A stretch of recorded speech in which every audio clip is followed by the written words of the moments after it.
When it comes to what defines the border town of Laredo, Texas, Mayor Pete Sines says it's their complex relationship with Mexico. Laredo is the #1 land port of the entire Americas.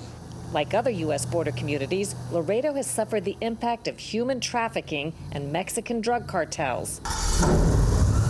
To see for ourselves, we donned bulletproof vests and boarded an airboat escorted by armed Border Patrol agents. Your bulletproof vest and the weapon you're carrying reminds us all these aren't all just nice people trying to enter. The United States Border Patrol is the most assaulted law enforcement agency in the United States.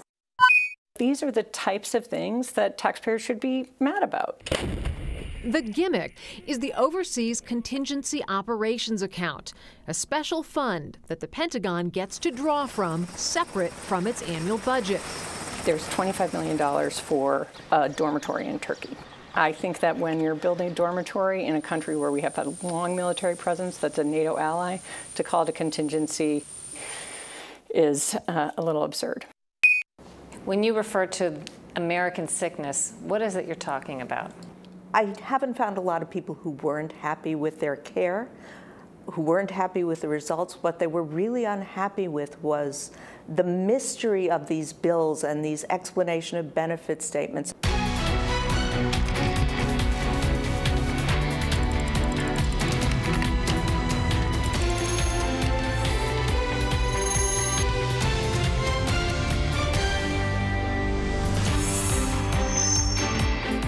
Welcome to Full Measure. I'm Sharyl Attkisson. This week, we take you on a dangerous and sobering journey to see firsthand what's happening on our southern border without the spin.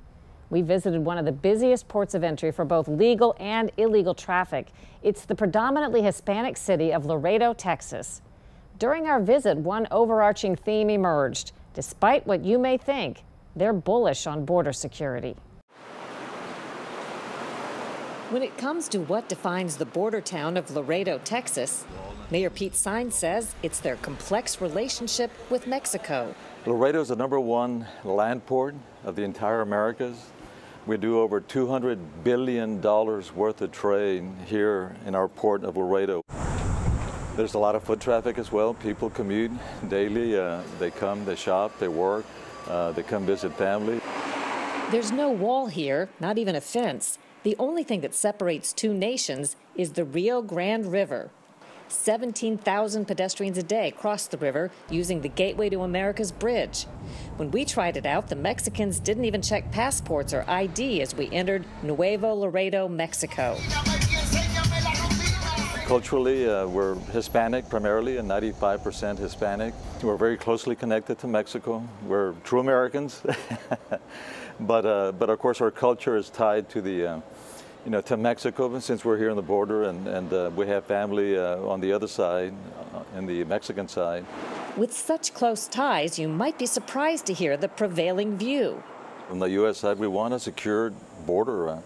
We definitely, we need that, frankly. We're one of the first proponents of that. Laredo Police Chief Claudio Trevino. We have a border, we respect the border, we enforce the border, and we are not, definitely not a sanctuary city. We've never been one. Like other U.S. border communities, Laredo has suffered the impact of human trafficking and Mexican drug cartels. In 2016, the Border Patrol picked up more than 36,000 illegal immigrants in the two counties that make up the Laredo sector. That doesn't count the ones who got away. Yes. Joe Baeza is Laredo Police Department's public information officer. We understand that a lot of people who aren't from the border communities have a perception that because we're the same ethnicity, that somehow we're more inviting or more compassionate with regards to just opening up the borders and allowing everybody just to kind of pour on into the United States, but that could be further from the truth. We understand the volatility in Mexico. To see for ourselves, we donned bulletproof vests and boarded an airboat escorted by armed Border Patrol agents. Gabriel Acosta is Assistant Chief Patrol Agent for the Laredo sector. I noticed some parts of the river are very narrow. It looks like it would not be hard to float or swim across. It's very easy to cross this river. In some places, it's as shallow as like 2 feet. We're about to witness that firsthand. Our interview is interrupted by a call. Where? 117? Border Patrol cameras have spotted a group of illegal immigrants in the river less than a half-mile away. We race to the scene and find 3 men scurrying back to the Mexican side. As soon as we started heading back downriver, that's when they realized, hey, boats are coming. Let's head back south. They're not drug traffickers, Acosta tells us, or they'd be waving the middle finger. You literally have seconds to make the interdiction. Or they're in a car and they're gone. Or they're in a car and they're gone. You saw the lookout on the Mexican side. I guarantee you there's lookouts on the U.S. side. They were calling the all clear. As both a candidate and as president, Donald Trump has promised to stem the illegal traffic. We've got a border. The southern border is like a piece of Swiss cheese, and we'll talk about it.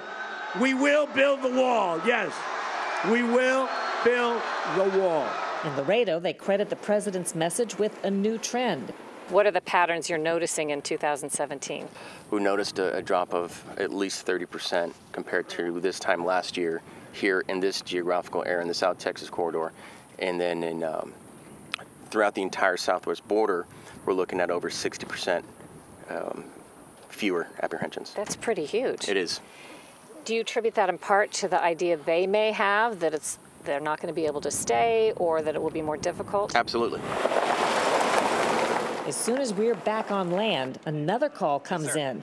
This time, underground sensors have tipped off agents to a group of drug traffickers. Out in this area. Scott Good leads the Laredo Sector Border Patrol. They absconded back to Mexico and left the marijuana here, which will be taken back to Laredo Sector to be processed for destruction. I know if you see some of these agents, you know, they're covered in sweat, they're out running, chasing people down on foot through this brush. You know, vehicles can't get through this. While here, there's word that 2 illegal immigrants have been caught in the area we just left. As dusk falls, we go on patrol around a 7-mile stretch of Laredo Sector. We locate the spot in thick vegetation by the river where agents think drug traffickers brought ashore the pot.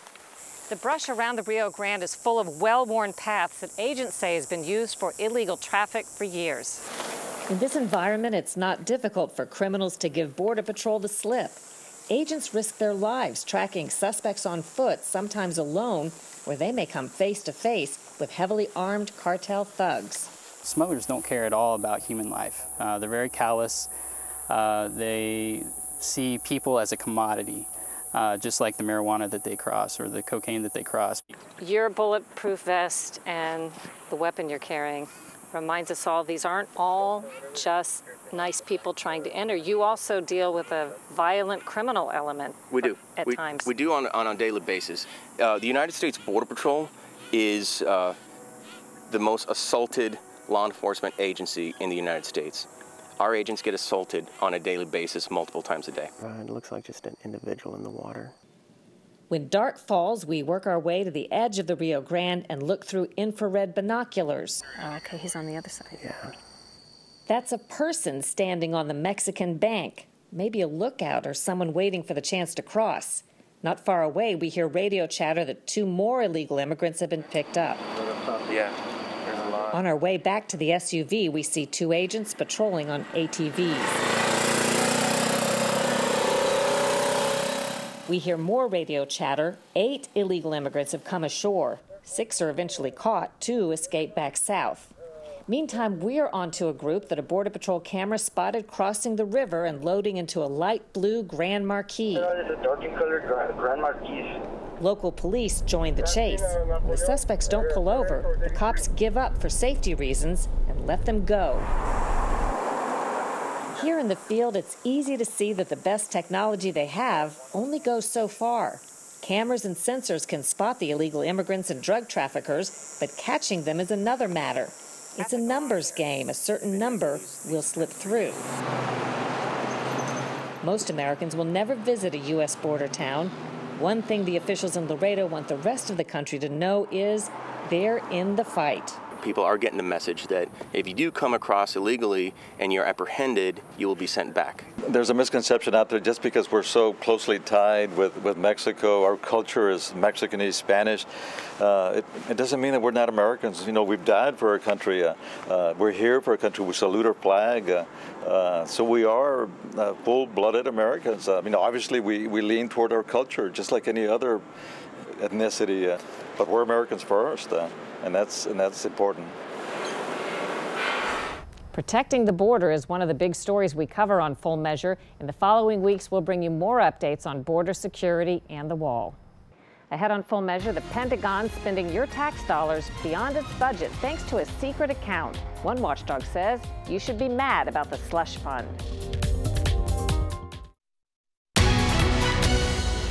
In 2011, Congress passed the Budget Control Act to supposedly help limit spending of your tax dollars. But the Pentagon has extra wiggle room thanks to an obscure account that's existed for decades. Our Lisa Fletcher dug into that with one government watchdog who calls it the Pentagon's slush fund. These are the types of things that taxpayers should be mad about. Congress should really live by the rules that they set and not use gimmicks and escape valves to get around the rules that they set for themselves. The gimmick that Ryan Alexander, the president of Taxpayers for Common Sense, is talking about is the Overseas Contingency Operations Account, a special fund that the Pentagon gets to draw from separate from its annual budget. As the name implies, the money is meant for unplanned and overseas military projects. Run! The idea is that when they need stuff for the wars that we're fighting, that goes into the OCO account. But what's happened is that all sorts of things that should be in the base budget have moved over to the OCO account. Things like $115 million for a new Army base in Cuba, $13.4 million for an aircraft parking apron in Djibouti, $15 million for a consolidated squadron operations facility in Qatar, to name a few. For example, in this year's OCO bill, there's $25 million for a dormitory in Turkey, construction of a dormitory in Turkey. That doesn't sound like something that needs to be done quickly on a contingency basis. I think that when you're building a dormitory in a country where we have had a long military presence that's a NATO ally, to call it a contingency is a little absurd. Alexander says the account has been even bigger in years past. At its height, OCO was at $187 billion. That was in fiscal year 2008. To put that in context, that's the equal amount to the combined budgets of the Department of Homeland Security, the Department of Health and Human Services, the Department of Housing and Urban Development, and the Department of Interior last year.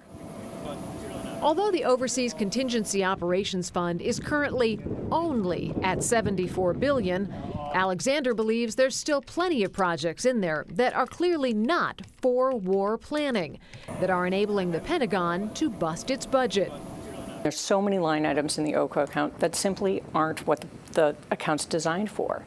And that's important because Congress set limits for itself. And by pushing money out of those limits and into the overseas contingent account, they're going around their own rules. They're circumventing the law. In effect, is this money laundering by the Pentagon? Well, I think money laundering might be a little strong, but it is kind of, it's a good analogy because it is moving money, changing accounts. I mean, taxpayers have to play by the rules, and they're the ones ultimately paying for this, and it doesn't sound like the Pentagon is playing by the rules. Well, or Congress is playing by the rules. The Pentagon is looking for every dollar it can get, so Congress's willingness to give so much money to the Pentagon is definitely at the root of the abuse of the overseas account. Congress wants to be able to go home and say that they are strong on defense, that they have spent money on programs that might create jobs in their districts. So by pushing spending into the overseas account, they get to have it both ways. They get to say, we're being fiscally responsible, we're living by the limits, but we're funding whatever we want. It seems like we want to support the troops is a bit of a red herring used to mask what the real purpose of some of this money being spent is. You know, the kind of universal truth of wanting to support the troops, it has been used to justify abusive spending practices for a long time. So there are multiple off-budget or slush fund accounts that exist or are proposed, the latest of which is called the National Defense Restoration Fund. And it actually allows the Secretary of Defense to spend close to $30 billion with only 30 days notice. Wow. Ryan Alexander says it is poised to set the land speed record for waste. And I'll bet there are slush funds we don't know about outside the military. Yeah. Coming up on Full Measure, what makes Americans sick about health care and why there may be no cure in sight. Despite years of disagreements and suggested solutions, Congress and the president have failed to agree on major fixes to Obamacare. Elizabeth Rosenthal, a physician and author of American Sickness, says don't look to insurance companies, doctors, hospitals, or the pharmaceutical industry for solutions either. You've said that under our health care system, it's far more lucrative to provide a lifetime of treatments than a cure. What's an example of that? I think the best example of that is diabetes. If you had a cure tomorrow for type 1 diabetes, you would knock out a major industry of pumps, of monitors, of insulins that are all incredibly expensive. If we're trusting in business models to give us innovation, they won't give us that ultimate innovation of a cure for a disease. In the U.S., is it cynical of us to expect a business that focuses on its bottom line to actually do something that's charitable, maybe, that's not best for their business? You know, basically drug companies, pharma device makers, their primary responsibility is to their shareholders. That's just the reality. So sure, they'd like to do some good things for you and me, but that's not their primary responsibility. Likewise, really, for some of the hospitals that we trust so much and the insurers we trust so much. People say to me, oh, my insurer's in my corner. Why are they paying so much? They're not in your corner either. They are for-profit companies that are responsible to their investors, and we can't expect them to act otherwise. We just can't. What do you see as the pros and cons of Obamacare? Well, I think the pros are pretty clear. It's that it covered people with pre-existing conditions who before Obamacare were often having trouble getting insurance or paying so much for insurance that they couldn't afford it. Major pro. What do you see as the primary flaws? The idea of calling it the Affordable Care Act. For some people it made health care more affordable. For many others it didn't. I think another issue is that because our healthcare costs are so expensive and because Obamacare really didn't do anything to control those costs, many people had rising premiums, rising deductibles. With health insurance, it seems to me we're basically spreading out the sometimes overinflated cost of services to different people. So you're picking winners and losers, not really solving the problem. I think the issue is we keep trying to figure out, well, how can we spread these costs differently and make the math add up? And the truth is, when the sum is so huge and you want all this care, you can't make the math add up with the prices that we pay today. Is there a possibility we ought to step back and look outside what we see as our traditional health insurance system? I think ultimately we need a way to control costs, or whether that's single payer, rate regulation, total transparency where you know before you go into the hospital exactly what it's going to cost so you can make a decision. I think, as every other country, we'll pick a system that's politically acceptable, that's medically acceptable, and in line with our values, which, you know, we do like choice in this country. We do have a very tech-intensive system, but we can't just pretend that nothing costs anything and keep asking for everything and wondering why it costs so much. When you refer to American sickness, what is it you're talking about? I haven't found a lot of people who weren't happy with their care, who weren't happy with the results. What they were really unhappy with was the mystery of these bills and these explanation of benefit statements and the calls back and forth to the insurer and the hospital. The amount of bureaucracy in our system, the amount of pain, emotional pain, time wasted that people put into their health care that has nothing to do with health, nothing to do with getting better, is really extraordinary. And it's not just patients who complain, it's doctors too. And maybe I'm cynical, but is it even possible for us to have a solution that's like maybe another country that's worked, that's best for the people, when those whispering in the ears of those who are deciding, government and Congress, are paying them quite literally donations and other forms to protect them? Well, this is why I want people, the patients, the physicians, to kind of rise up and have their voice heard. Because at the moment, I think people in Congress are mostly hearing from the business interests, the financial interests in healthcare. Will those financial interests lose some of their sway? I hope so, because what's happening now is not sustainable. And looking forward, where do you see all of this going?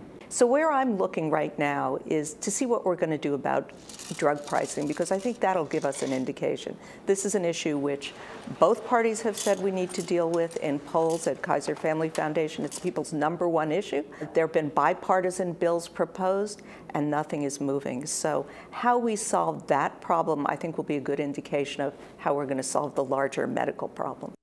In the weeks ahead, we'll report on the razor-thin dollar divide of Obamacare and how just a small difference in family income can mean insurmountable differences in cost. We'll also take a look at some alternatives to traditional health insurance. Next on Full Measure, we faced a year of natural disasters. Up next, we follow your tax dollars when it comes to disaster recovery. A new report tells where FEMA has failed.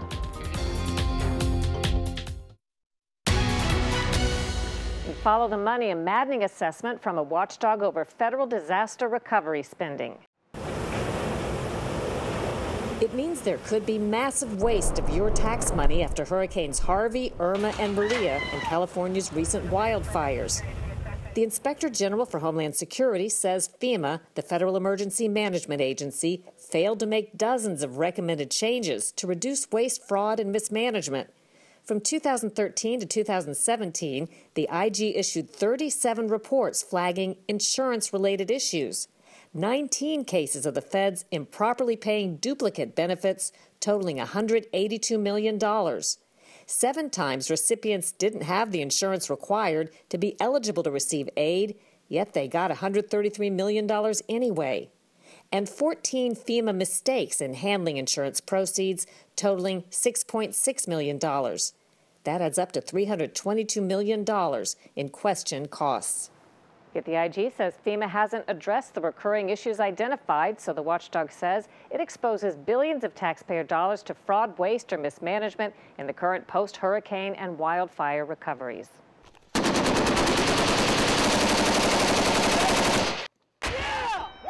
Next week on Full Measure, we talk with the man who's tracking spending and waste in America's longest war, Afghanistan. Nearly 17 years in, we're still at war, and the waste of your tax dollars continues. Where are the failures that lead to so much waste and fraud? People came in there for 6 months or a year, spent money like drunken sailors, and nobody was ever held accountable. And we spent too much money, too fast, in too small a country with too little oversight. And that's one reason why we lost all our money. A story you won't see anywhere else next week. Until then, we'll be looking for more stories that hold powers accountable.